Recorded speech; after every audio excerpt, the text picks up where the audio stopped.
কুর্দিদের জন্য একটি আলাদা আবাসভূমির দাবিতে দশকের পর দশক লড়াই করে আসা কুর্দিস্তান ওয়ার্কার্স পার্টি পিকেকে অবশেষে অবসান ঘটছে 4 দশকের এ রক্তক্ষয়ী অধ্যায়ের। অস্ত্র ছেড়ে শান্তির পথে হাঁটার ঘোষণা দিল সশস্ত্র গোষ্ঠীটি। সশস্ত্র লড়াই অবসানের লক্ষ্যে দলটির 12তম কংগ্রেসের এক বৈঠক থেকে এ সিদ্ধান্ত এসেছে। এ প্রসঙ্গে সোমবার পিকেকে আনুষ্ঠানিকভাবে জানিয়েছে সাংগঠনিক কার্যক্রম ভেঙে দেওয়ার পাশাপাশি সশস্ত্র সংগ্রামের ইতিও টানছে তারা।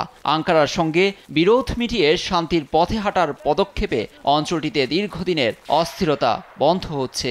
এ পদক্ষেপকে ঐতিহাসিক ঘটনা হিসেবে বর্ণনা করেছে সশস্ত্র গোষ্ঠীটি। 1999 সাল থেকে একটি নির্জন দ্বীপে দলটির নেতা আবদুল্লাহ ওয়াকলান যাবজ্জীবন সাজা ভোগ করছেন। গেল ফেব্রুয়ারিতে যোদ্ধা ও অনুসারীদের অস্ত্র সমর্পণের নির্দেশ দিয়েছিলেন তিনি। এ নিয়ে দলটির শীর্ষ পর্যায়ের দীর্ঘদিন চলে আলোচনা।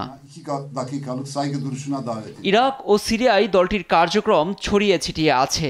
এমনকি তুরস্ক ও ইরাকে বহু হামলায় দলটির হাত আছে। তবে দলটি ভেঙে দেওয়ার ঘোষণায় এসবের ইতি টানছে বলে ধারণা করা হচ্ছে।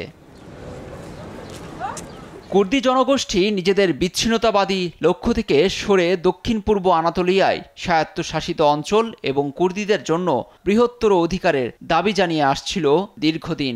1980 সাল থেকে শুরু হওয়া এ লড়াইয়ে এখন পর্যন্ত ঝরেছে 40,000-এরও বেশি মানুষের প্রাণ।